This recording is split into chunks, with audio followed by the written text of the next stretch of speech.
తెలంగాణ రాష్ట్రంలో బీజేపీ జాతీయ అధ్యక్షుడు నితిన్ నబీన్ పర్యటన ఒక అట్టర్ ఫ్లాప్.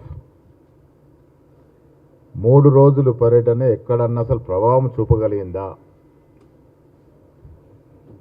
దీన్ని బట్టి అర్థమవుతుంది బీజేపీకి తెలంగాణ రాష్ట్రంలో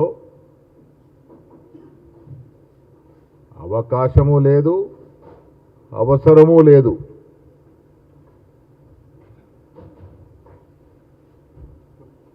మూడు రోజుల పర్యటన చేశారు. ఏం మాట్లాడినారు? కాంగ్రెస్ ముక్త్ తెలంగాణ. అసలు ముబీన్కి తెలంగాణ మీద ఏదైనా అవగాహన ఉందా? అసలు తెలంగాణ ప్రజానీకం మీద, తెలంగాణ భౌగోళిక పరిస్థితి మీద, తెలంగాణ సాంఘిక పరిస్థితుల మీద, తెలంగాణ కుల సమీకరణ మీద, 1969 తెలంగాణ ఉద్యమం మీద, మొన్న జరిగిన తెలంగాణ ఉద్యమం మీద అసలు ఏదైనా అవగాహన ఉందా? తెలంగాణ ఇచ్చింది కాంగ్రెస్ పార్టీ. కాంగ్రెస్ వల్లే తెలంగాణ ఆవిర్భావము. అది నవీన్ గారు ఫస్ట్ అర్థం చేసుకోవాలి. ప్రజలు ఎదురు చూస్తూ ఉన్నారు. 12.5 సంవత్సరాలుగా మీరు చేసిన అరాచక పాలన పట్ల ఇలా దేశ ప్రజలు కోరుకుంటుంది బీజేపీ ముక్త్ భారత్. ఎప్పుడు అవకాశం వస్తుందా, ఎప్పుడు బీజేపీని పారదోలన, బీజేపీ ముక్త్ భారత్ రావాలి అని కోరుకుంటున్న సందర్భం వల్ల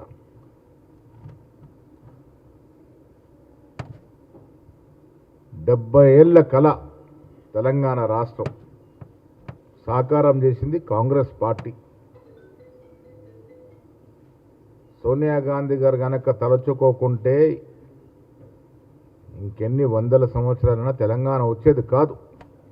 ఆనాడు మన్మోహన్ సింగ్ గారు ప్రధానమంత్రిగా, యూపీఏ మిత్రపక్షాల మద్దతుతో మీరా కుమార్ స్పీకర్గా, తెలంగాణ ఎంపీలు చేసిన పోరాటం, తెలంగాణలో కుల సంఘాలు, యువకులు, విద్యార్థులు, నిరుద్యోగులు ఎంతోమంది ప్రాణత్యాగం చేస్తేనే తెలంగాణ వచ్చింది. ఇవాళ వారు తెలంగాణ గురించి ఏదో మాట్లాడుతూ ఉన్నారు. నవీన్ ముబీన్ గారు అర్థం చేసుకోవాల్సింది, తెలంగాణలో కాంగ్రెస్ పార్టీ మినహా ఇంకే ఇతర పార్టీకి అవకాశం లేదు. కారణం ఇవాళ కోరుకున్న విధంగా తెలంగాణ ఇవ్వడమే కాకుండా ఈ 2.5 సంవత్సరాలుగా మేమిస్తున్నటువంటి సంక్షేమము, మేమిస్తున్న అభివృద్ధి తెలంగాణ ప్రజల గుండెల్లో ఉంది. సన్నబియ్య కార్యక్రమం అనేది ఒక విప్లవాత్మక కార్యక్రమం. ఇందిరమ్మ ఇల్లు, ప్రతి పేదవాడికి ఇల్లు జీవిత కళ. అలాంటి జీవిత కళని సాకారం చేస్తూ ఉంది ఇలా కాంగ్రెస్ పార్టీ. అర్హత కలిగిన ప్రతి పేదవాడికి ఇల్లు ఇస్తూ ఉన్నాం. 200 లోపు యూనిట్ లోపు కాల్చుకుంటూ ఉచితంగా కరెంట్ ఇస్తూ ఉన్నాం. 23,000 కోట్ల రుణమాఫీ చేశాం. రైతు భరోసా ఇస్తాం. నిన్ననే మరొక 6,000, 12,000కు పెంచుతూ 6,000 రైతు భరోసా కార్యక్రమాన్ని మా ముఖ్యమంత్రి గారు విడుదల చేశారు.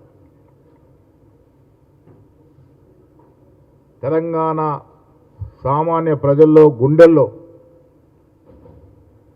భద్రంగా కాంగ్రెస్ పార్టీ దాచుకొని ఉన్నారు. ఇవాళ మీరేం చేశారు? 12 సంవత్సరాలుగా వికసిత్ భారత్ వికసిత్ భారత్ ప్రచారం చేసుకుంటారు. వికసిత్ భారత్ తెలంగాణ లేదా? ఎందుకింత వివక్ష? భారతదేశ భూభాగంలో తెలంగాణ లేదా? ఏమిచ్చినారు తెలంగాణకి? జాతీయ అధ్యక్షుడు జవాబు చెప్పాలి. 12 సంవత్సరాలుగా మీరు ఇచ్చిన వాగ్దానాలు ఏవి పూర్తయినాయి?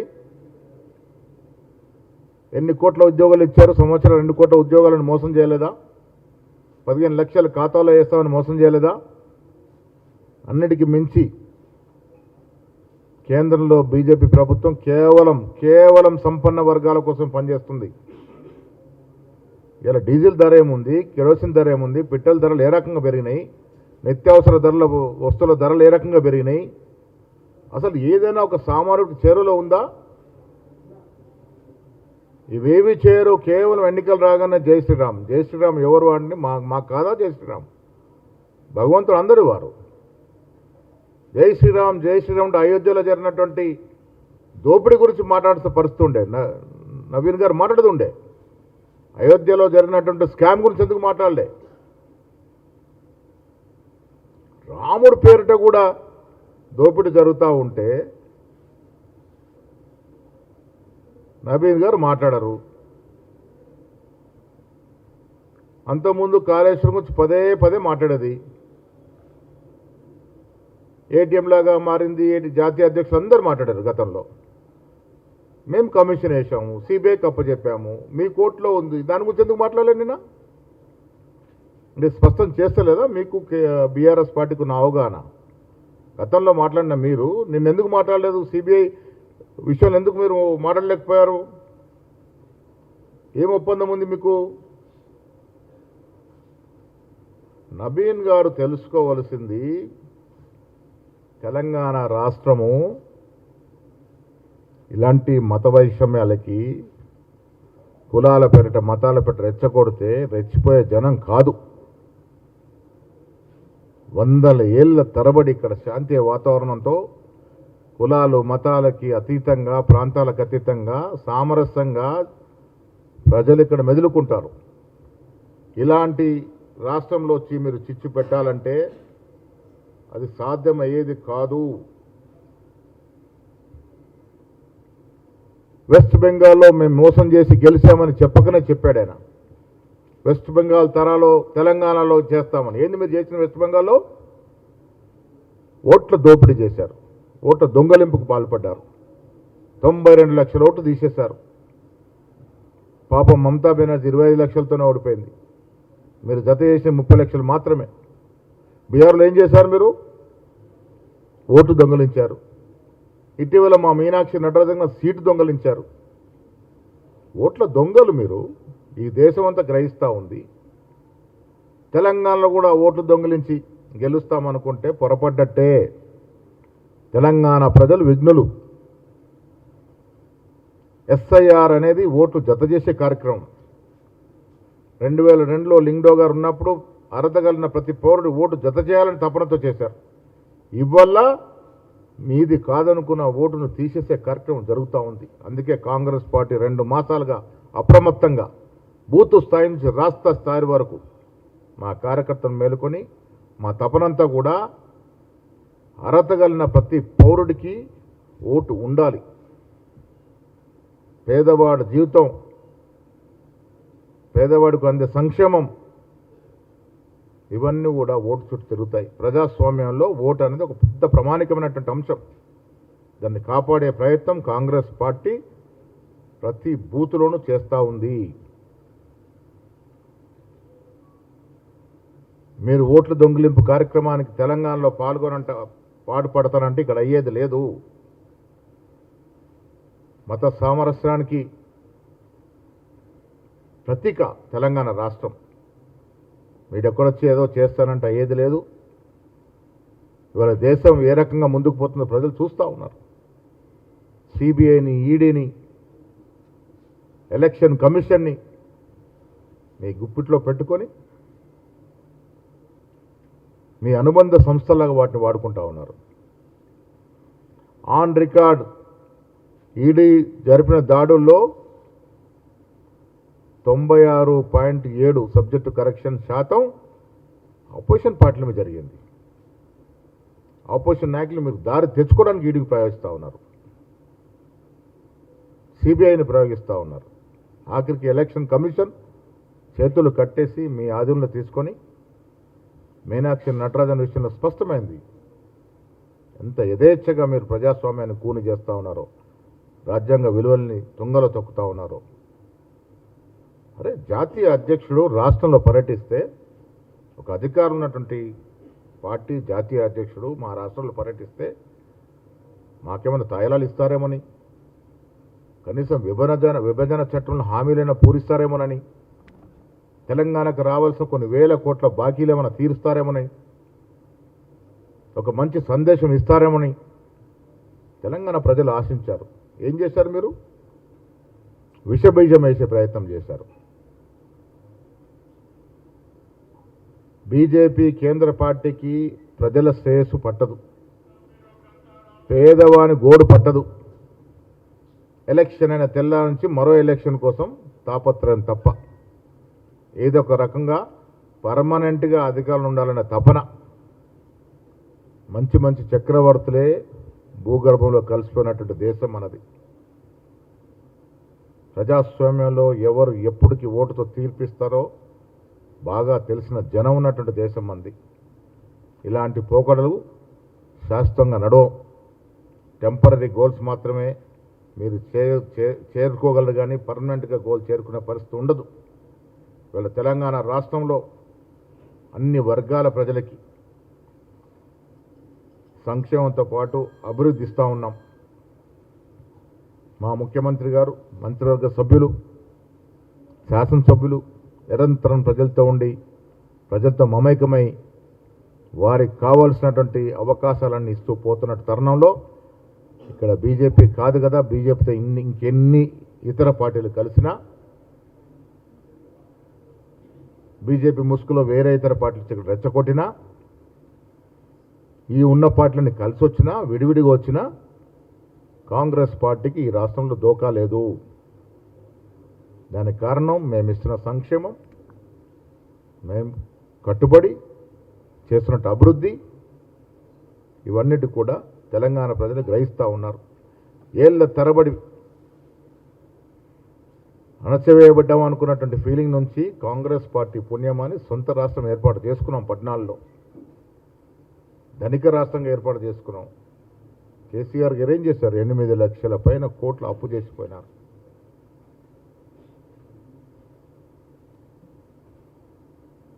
ప్రతిపక్ష హోదా కేసీఆర్కి ఇస్తే ఫామ్ హౌస్కే పరిమితమైనారు.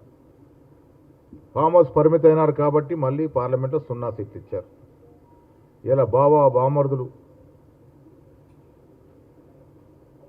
వాడవాడలో తిరిగి విష ప్రచారం చేస్తూ ఉన్నారు. ఓర్చుకోలేకపోతా ఉన్నారు. కాంగ్రెస్ పార్టీ ఇస్తున్న సంక్షేమం, కాంగ్రెస్ పార్టీ ఇస్తున్న అభివృద్ధి, మాకు ఇంకా పుట్టగతులు ఉండవని తప్పుడు ప్రచారాలు చేస్తూ ఉన్నారు. సోషల్ మీడియాను వాడుకుంటూ ఉన్నారు. బామర్దులు ఎక్కడ తిరిగినా ప్రజలు విశ్వసించే పరిస్థితులు లేరు. కారణం కాంగ్రెస్ పార్టీ ప్రజల ఆకాంక్షల మేరకు పాలన చేస్తూ ఉంది. రాష్ట్రంలో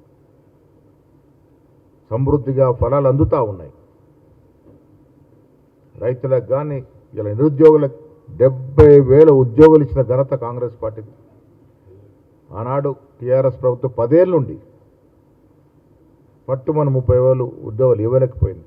ఇవాళ మేము అధికారంలోకి వచ్చిన 2 సంవత్సరాలు 70,000 ఉద్యోగాలు ఇచ్చాం. ఇంకా ఇస్తాం. తెలంగాణ తెచ్చుకుందే మా ఉద్యోగాలు మాకు కావాలని. ఇంకా ఉద్యోగాలు ఇచ్చే ప్రయత్నం చేస్తాం. రైతులకు ఇంకా 8 లక్షల కోట్ల అప్పుండి కూడా ఇవ్వగలిగినంత ఇస్తూ ఉన్నాం. ఏకకాలంలో 2 లక్షల రుణమాఫీ చేసిన ఘనత కాంగ్రెస్ పార్టీది. ఇక్కడ గతంలో విడతలుగా ఇచ్చిన రుణమాఫీ 10-12 వేల కోట్లు దాటలే. మేము 20 కోట్లు పైగా ఏకకాలంలో 2 లక్షల చొప్పున రుణమాఫీ చేశాం. ఇంత ఘనమైనటువంటి కార్యక్రమాలు చేస్తున్న ఈ రాష్ట్రంలో నవీన్లు ముబీన్లు వచ్చి ఏదో మాట్లాడినంత మాత్రాన జరిగేది ఉండదు. నవీన్ గారి పర్యటన ఎంత చప్పగా సాగిందో మనం చూసాం. బీజేపీ జాతీయ అధ్యక్షుడు వస్తే 2,000 పట్టుమని 2,000 మందిని పోగు చేసుకోవాలనే పార్టీ ఇలా జిహెచ్ఎంసీలో గెలుస్తాం, రాష్ట్రంలో గెలుస్తామని నేను చెప్తా ఉన్నా. ఇవాళ పోయినసారి గెలిచిన 8 పార్లమెంట్లో 2 గెలిస్తే ఎక్కువ, రేపు అసెంబ్లీ సీట్లు కూడా 2 గెలిస్తే ఎక్కువ. ప్రజలు అన్ని గ్రహిస్తూ ఉన్నారు. తెలంగాణ ప్రజలు విఘ్నులు.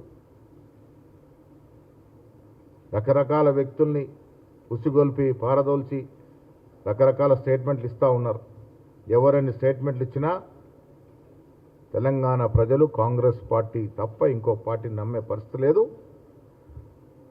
నవీన్ గారు అర్థం చేసుకోవాల్సింది తెలంగాణలో ఉన్నటువంటి సెంటిమెంట్ని, తెలంగాణలో ఉన్నటువంటి పరిస్థితుల్ని, ఆ పరిస్థితులు అర్థం చేసుకొని మాట్లాడుంటే బాగుండేది. ఒక జాతీయ అధ్యక్షుడు కొత్త రాష్ట్రం, కొత్తగా ఏర్పడే రాష్ట్రానికి వచ్చినప్పుడు ఊకే వికసిత భారత్ గురించి మాట్లాడేవారు ఈ భారతదేశంలో అంతర్భాగమైన తెలంగాణ రాష్ట్రానికి ఏమి ఇస్తామో చెప్పుంటే బాగుండేది. ఎన్ని ప్రాజెక్టులు పెండింగ్ ఉన్నాయి ఇవాళ. కిషన్ రెడ్డి గారు పెద్ద పెద్ద మాటలు మాట్లాడతారు, పదే అంటే అపాయింట్మెంట్ అడిగారు. మెట్రో ఫేస్కి డబ్బులు లేవు, మూసి ప్రక్షాళనకు డబ్బులు ఇవ్వరు. ఇలా రైతులకి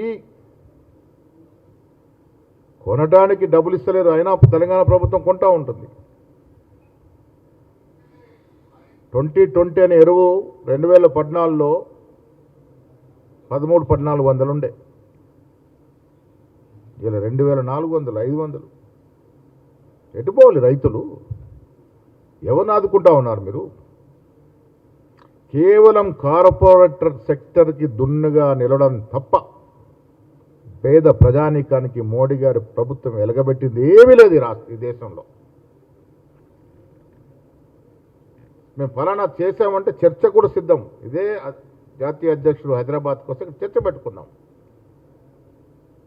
నేను పిలుపునిస్తా ఉన్నా, మీరు 12.5 సంవత్సరాల్లో మీరు చేసింది ఏంది?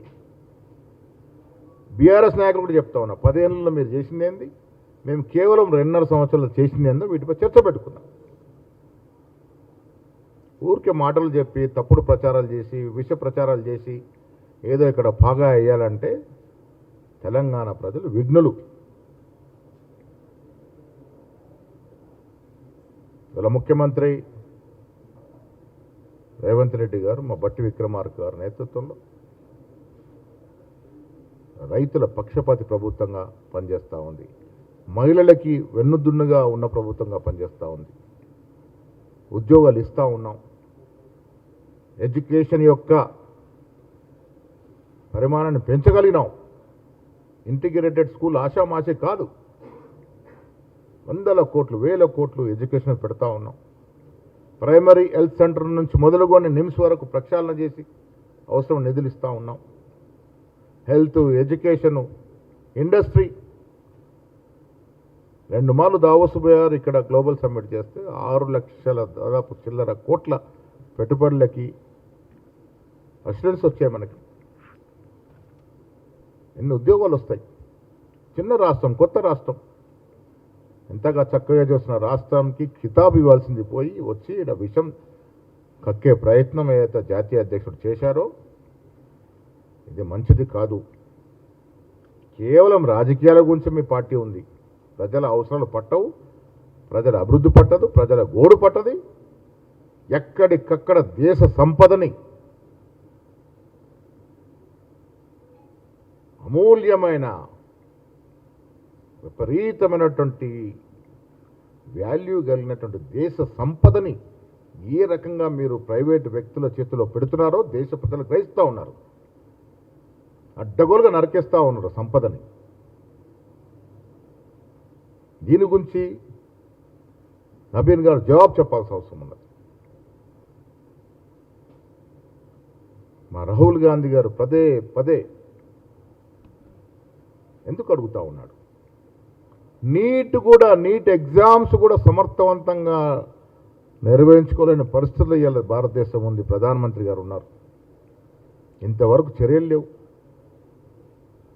దాదాపు 22 లక్షల మంది రాత్రనక పగలనక కష్టపడి పనిచేసి వారి తల్లిదండ్రులు వారి ఖర్చులకి, చదువులకి, ట్యూటోరియల్స్కి, ట్రాన్స్పోర్టేషన్కి పెట్టిన డబ్బు అక్షరాల ఎడ్యుకేషన్ బడ్జెట్కి సమానం. 1,32,000 కోట్లు ఖర్చయింది రామారం ఈ పిల్లల మీద. 2వ మారు ఎగ్జామ్ రాయాల్సి వచ్చింది. ఎందుకు లీకేజ్లు అవుతూ ఉన్నాయి? అర్హత లేని వ్యక్తులు యూనివర్సిటీలో దూరుతూ ఉన్నారు, నీట్ సంస్థలో దూరుతూ ఉన్నారు, యథేచ్ఛగా లీకేజీలు చేస్తూ ఉన్నారు. ఇవన్నీ కూడా గ్రహించుకొని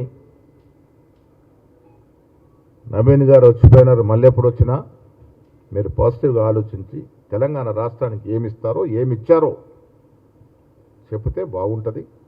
దాని మీద మేము చర్చకు సిద్ధం. ఈ రాష్ట్రంలో ఉన్న ఎంపీ 4 ఎంపీలు 8 మంది ఎంపీలు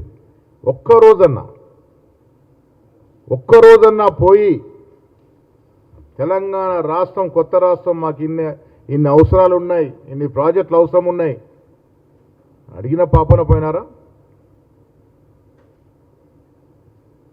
ముస్లిం రిజర్వేషన్ తీసేస్తానంటాడు నవీన్ గారు.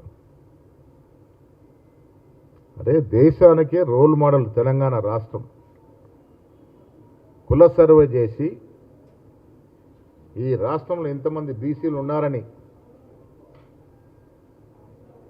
స్పష్టంగా లెక్కలు చెప్తే దాన్ని తొక్కిపెట్టింది మీరు కాదా కేంద్రంలో?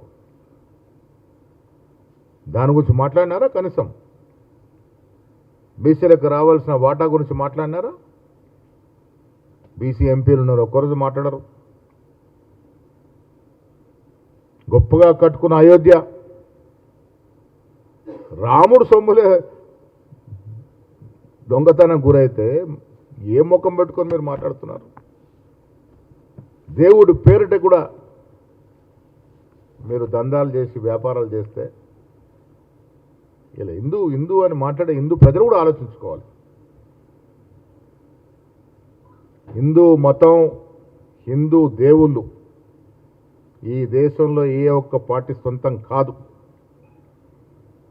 యావత్ ప్రపంచంలో ఉన్నటువంటి హిందువుల సంపద భగవంతుడు శ్రీరాముడు కానీ, శివుడు కానీ, ఆంజనేయుడు కానీ, అమ్మవారు కానీ ఏ ఒక్క పార్టీ సొంతం చేసుకుంటానంటే ప్రజలు ఊరుకోరు. సొంతం చేసుకోవడం కాదు, ఆ దేవుణ్ణి వాడుకొని ఎలక్షన్లో నానా యాగి చేయడం, ఆ దేవుడి పేరిట దొంగతనాలు చేయడం, సొమ్ము కాజేయడం, ఏమి ఎగ్జాంపుల్ ఇస్తున్నారు మీరు ప్రపంచానికి? ఇవన్నీ కూడా ఆలోచించుకోవాల్సిన అవసరం ఉంది. నేను మళ్ళీ చెప్తా ఉన్నారు, అసలు పసలేని పర్యటన నాకైతే ఎక్కడ ఇంపాక్ట్ కనబడలే. 3 రోజుల పర్యటన చప్పగా అసలు పసలేని పర్యటన, సాధించింది ఏమీ లేదు. దీంతో ఏదో బీజేపీ లాభపడుతుంది, అంతకన్నా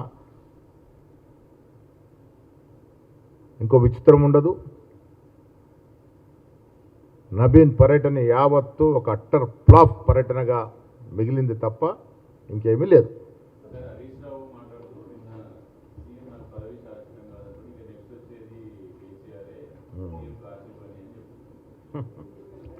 నేను కూడా చెప్తా ఉన్నా, ఎవ్వరికీ ఏ పదవి శాశ్వతం కాదు.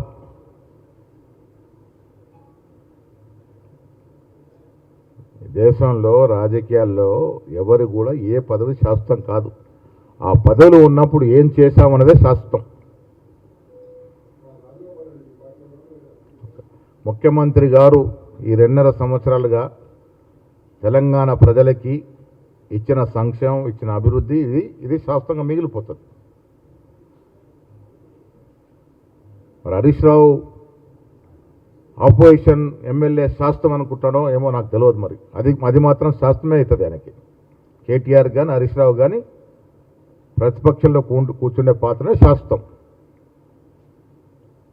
కాంగ్రెస్ పార్టీ ఈ రాష్ట్రంలో 2034 వరకు ఉంటుందని ముఖ్యమంత్రి గారు పదే చెప్పే మాట నిజం కాబోతున్నది. కాంగ్రెస్ పార్టీ మళ్ళీ అధికారంలోకి వస్తుంది. కాంగ్రెస్ పార్టీ పేద ప్రజల పార్టీ, పేదల అభివృద్ధి కోరుకునే పార్టీ. డెఫినెట్గా ప్రజలు ఆదరిస్తారు. మళ్ళీ మేమే వస్తాం, దాంట్లో అనుమానం లేదు. హరీష్ రావు, కేటీఆర్ మాట్లాడే మాటలు పాపం వాళ్ళు చేయలేకపోయినారు. రాష్ట్రం అప్పులపాలు చేశారు, అది మానెత్తిన పెట్టారు. మేము దాన్ని సజావుగా చేసుకొని ముందుకు పోతా ఉన్న తరుణంలో వాళ్ళకి గిట్టడం లేదు. పేద ప్రజలకు ఇల్లు ఇవ్వడం వాళ్ళకి బాధగా ఉంది. 10 ఏళ్ళు కాలయాపన చేశారు డబుల్ బెడ్రూమ్ అని. ఎక్కడిచ్చారు డబుల్ బెడ్రూము? ఇచ్చిన వేలల్లో వచ్చిన లక్షల అప్లికేషన్ లక్షల్లో వచ్చాయి. ఇలా ప్రతి నియోజకవర్గం 3,000 చొప్పున ఇచ్చాము, ఇంకా ఇస్తామనే మాట చెప్తా ఉన్నాం. ఏ గ్రామంలో కూడా అర్హత కలిగి ఇల్లు లేని పేదవాడు ఉండకూడదనేదే మా ప్రభుత్వం యొక్క లక్ష్యం. ఆ దశగా పోతా ఉన్నాం. సన్న బియ్యం మా రామ్మోహన్ రెడ్డి గారు ఏ బియ్యం తింటారో, మా నాగరాజు ఎమ్మెల్యే గారు ఏ బియ్యం తింటారో ఆ బియ్యం ఇలా పేద ప్రజలు తింటా ఉన్నారు. ఇదొక హిస్టారిక్ కార్యక్రమం తెలంగాణ రాష్ట్రంలో. ఇంటిగ్రేటెడ్ స్కూల్స్ ఏంటండి? అధునాతన టెక్నాలజీ, అన్ని అంగులతో ఒకే అంబరెల కింద విద్యార్థులకు స్కూల్ ఇస్తూ ఉన్నాం. మీరు చూడండి, ఈ 2.5 సంవత్సరాలుగా ప్రభుత్వ పాఠశాలలో అడ్మిషన్ల సంఖ్య ఎందుకు పెరిగింది? ఇది రికార్డ్. అలాంటి సదుపాయాలు ప్రభుత్వ పరంగా ఇస్తూ ఉన్నాం మేము. Telangana public school, Telangana model school ఏ రకంగా ఇవ్వాలి ప్రజల యొక్క ఆదరణకు, ఆకర్షణకు గురవుతున్నాయో ఒకసారి అర్థం చేసుకోవాలి. కేసీఆర్, కేటీఆర్ సరిగ్గా తప్పదు, వాళ్ళకి మాట్లాడాలి. కేసీఆర్ గారు ఎలాగూ ఫామ్ హౌస్కి పరిమితమైనారు. బహుశా ఆయనకున్న పరిజ్ఞానం వీళ్ళకి లోపించింది, ఆయనకు అర్థమై ఉంటుంది. కేసీఆర్ గారికి అర్థమై ఉంటుంది ఈ రాష్ట్రంలో మా నూకలు చెల్లినాయని. అందుకే పాపం ఆయన ఫామ్ హౌస్కి పరిమితమైనాడు. వీళ్ళకేదో ఆశ ఉంది. తెలంగాణ ప్రజలు పనిచేసేవాడినే ముందు పెడతారు, నమ్ముతారు. ఆ దశగా మాకేం డోకా లేదు.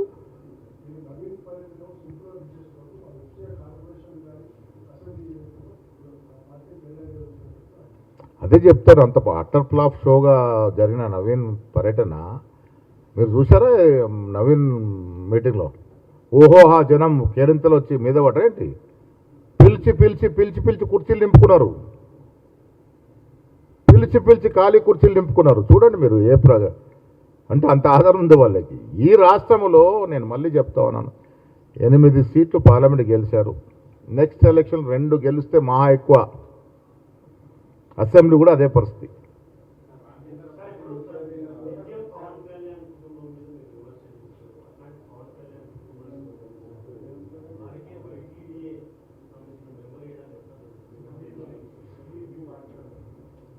సంజీవ్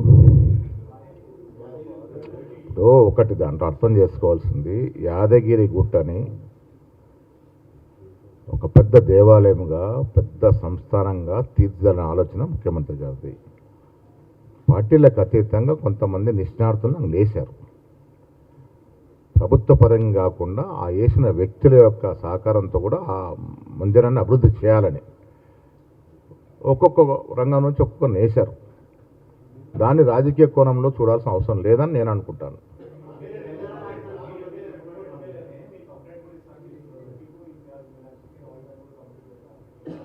ఎమ్మెల్యే గారు మాట్లాడినారు, వారికి కూడా చెప్పినాను.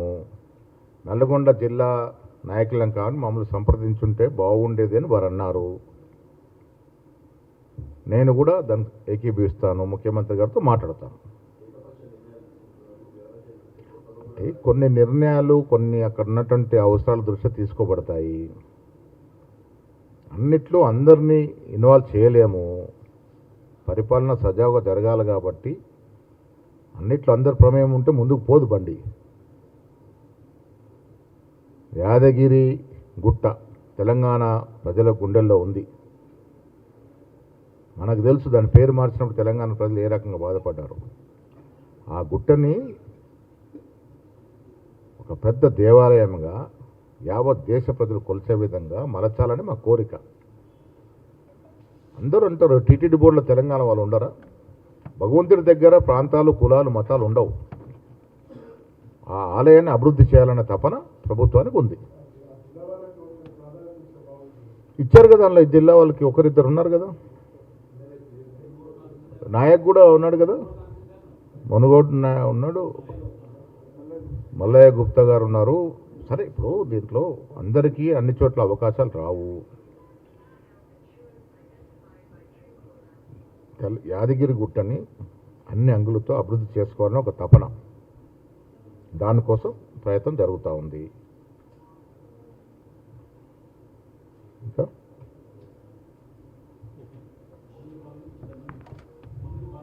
ఇద్దరు ఉన్నారు.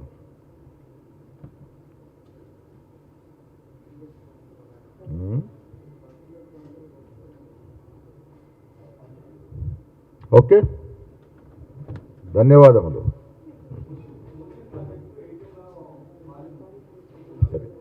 ఒకటి మంచి ప్రశ్న,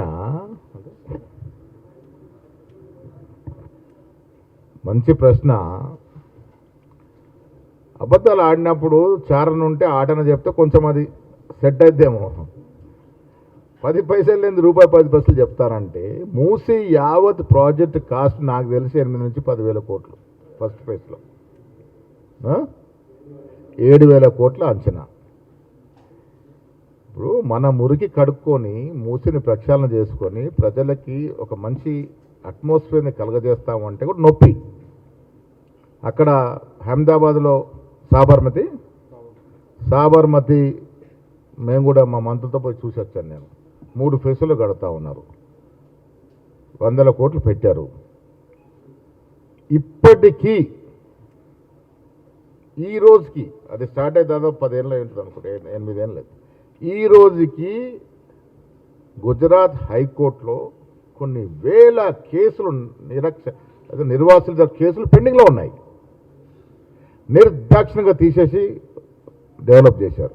మేమిక్కడ ఎవ్వడు కూడా నష్టపోకూడదు. ఆ కార్యక్రమం ఎవరైనా ఇల్లు పోతే ఇల్లు ఇస్తూ ఉన్నాం, పిల్లలకి చదువుకునే అవకాశాలు ఇస్తూ ఉన్నాం, స్కూల్లో అడ్మిషన్లు ఇస్తూ ఉన్నాం. ఇంత జాగ్రత్తగా ఆ కార్యక్రమాన్ని ముందుకు తీసుకెళ్లాలని ఇవాళ గాంధీ మహాత్ముని మరిపించే ప్రయత్నము బీజేపీ చేస్తూ ఉంది. మహాత్మా గాంధీని మరిపించే ప్రయత్నం చేస్తూ ఉంది. అసలు ఈ దేశంలో ప్రపంచంలో ఒక దూరదృష్టి కలిగినటువంటి ది గ్రేటెస్ట్ విజనరీ లీడర్ నెహ్రూని మరిపించే ప్రయత్నం చేస్తూ ఉంది. ఇలా యువతరానికి గాంధీ మహాత్ముడు త్యాగం తెలియకూడదా? దానికోసమే ఇది ప్రక్షాళన దశగా చేసి ఒక సుందరీకరణ చేసి ఫస్ట్ ఫేజ్లో మేము పెట్టేది 7,000 కోట్లు మాత్రమే. దాన్ని 4 ఇంతలు రెట్టింపు చేసి 4 ఇంతలు చేసి దాని ఏదో ప్రచారం గ్లోబల్ ప్రచారం చేస్తే ప్రజలు నమ్మరు. తెలంగాణ ప్రజల్ని అంత తక్కువ అంచనా వేస్తే ఎవరైనా వేస్తే అది తప్పిదం అవుతుంది. అన్నీ అర్థం చేసుకుంటారు తెలంగాణ ప్రజలు.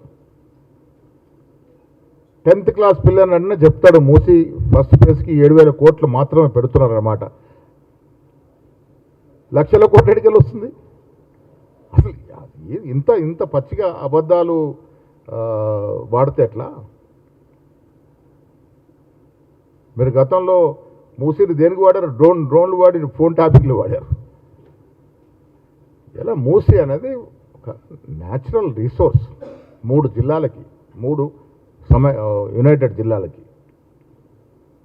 నిజాం ప్రభు ఊరికే కట్టలే. వీళ్ళ ప్రక్షాళన జరిగితే కింద నాగార్జున సార్ వరకు మంచి నిలువే అవకాశం ఉంటుంది. హైదరాబాద్ పెట్టుబడులు ఎప్పుడు వస్తాయండి? హైదరాబాద్లో ఒక విదేశీ సంస్థ పెట్టుబడి పెట్టాలంటే ఫస్ట్ వాళ్ళు చూసేది ఏంటి? ఇక్కడ ఉన్నటువంటి వాతావరణము, అట్మాస్ఫియరు, శాంతి భద్రతలు, వాతావరణము, నీట్నెస్, క్లీన్లీనెస్ ఇవన్నీ ఉంటే మనకు పెట్టుబడులు వస్తాయి. ఆ దశగా ప్రయత్నం చేస్తానంటే కిషన్ రెడ్డి గారు గుజరాత్ మీద ప్రేమ ఎక్కువ, అక్కడ సాబర్మతిని పొగుడుతాడు, ఇక్కడ చేయొద్దంటారు. ఇదెక్కడ న్యాయం? ఇది సంతోషం. మొన్న ముఖ్యమంత్రి కలిసి పోయినారు ఆయన. అంటే 2.5 ఏళ్ళ తర్వాత కనీసం ఆయనకి ఈ రాష్ట్రం చేయకుండా ప్రజలు తిరగబడేలాగా ఉన్నారని అర్థం చేసుకొని కనీసం ముఖ్యమంత్రి గారితో పోయారు ఆయన. నేనేమంటానంటే నేను కానీ మా ముఖ్యమంత్రి గారు కానీ మా ఆలోచన సమర్థవంతమైన ప్రతిపక్షం ఉండాలి. మేము తప్పు చేస్తే విమర్శ చేయాలి. ప్రజాస్వామ్యం ఇది, ఆస్వాదిస్తాం. మేము తప్పు చేస్తే మీరు నిజంగా మేము తప్పు చేస్తే మీరు ఎత్తి చూపితే సరిదిద్దుకునే ప్రయత్నం చేస్తాం. లేనిపోని పసలేని ఆరోపణలు చేసి మీ రాజకీయ పబ్బం గడుపుకోవాలంటే ప్రజలు సహించరు.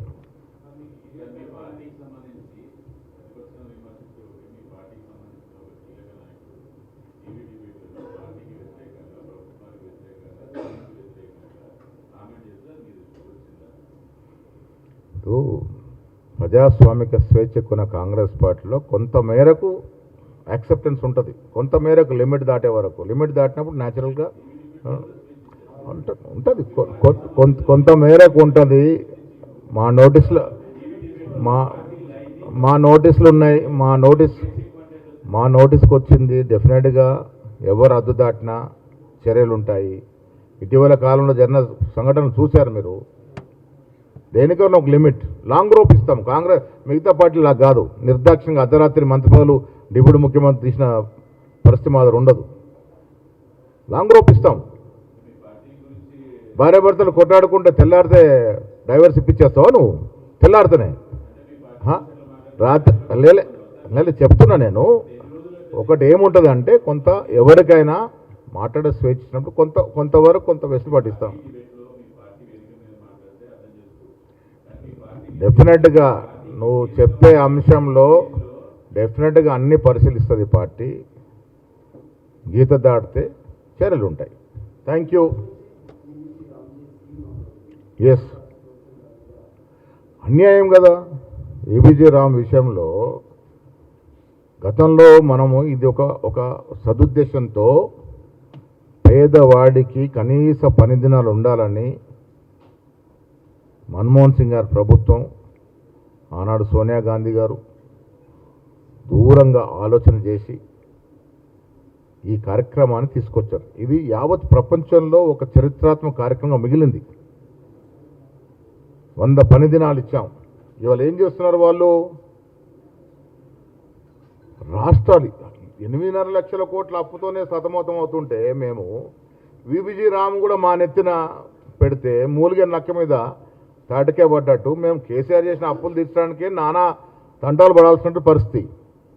మా బట్టి గారికి బీపీ షుగర్ లేకుండా ఇప్పుడు బీపీ వచ్చేసింది. దానికి ఈ లెక్కలు తీసి తీసి తీసి బీపీకి షుగర్ వచ్చేసింది. ఇవాళ రాష్ట్రాల మీద మీరు భారం వేసి, అంటే దాని అర్థమైంది రాష్ట్రాలు ఇవ్వకుండా బీదవాడి కార్యక్రమం రద్దు చేసే ఆలోచన. అంటే ఇది ఒక దీర్ఘకాలిక ఆలోచనతో వీబీజీ రామ్ కార్యక్రమాన్ని, మన్రేగా కార్యక్రమం ఎత్తేయాలనే ఒక చెడ తలంపుతో ఈ రకమైన మార్పులు చేసి రాష్ట్రాల మీద అయితే రుద్దుతున్నారో అది మంచిది కాదు. గతంలో చాలా పార్టీ, కాంగ్రెస్ పార్టీ వ్యతిరేకించింది.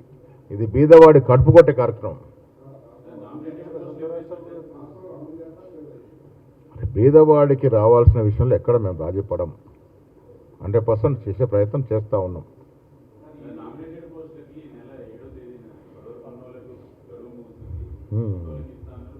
ఇస్తాం. ఈ నెలైనా పోయిన నెలలు ఇచ్చాం కదా. ఈ నెలని పోయిన నెలలు ఇచ్చాం కదా. 2 మాసాల క్రితం ఇచ్చాం కదా. ఈ నెల అంటే ఏ నెల? ఈ నెల అంటే ఏ నెల చెప్పు. ఇస్తాం. జూలైలో అన్నీ జరిగిపోతాయి. అరే 2020 కదా మనం ఎక్కువ వాడేది. ఏంది ఆ రేటు?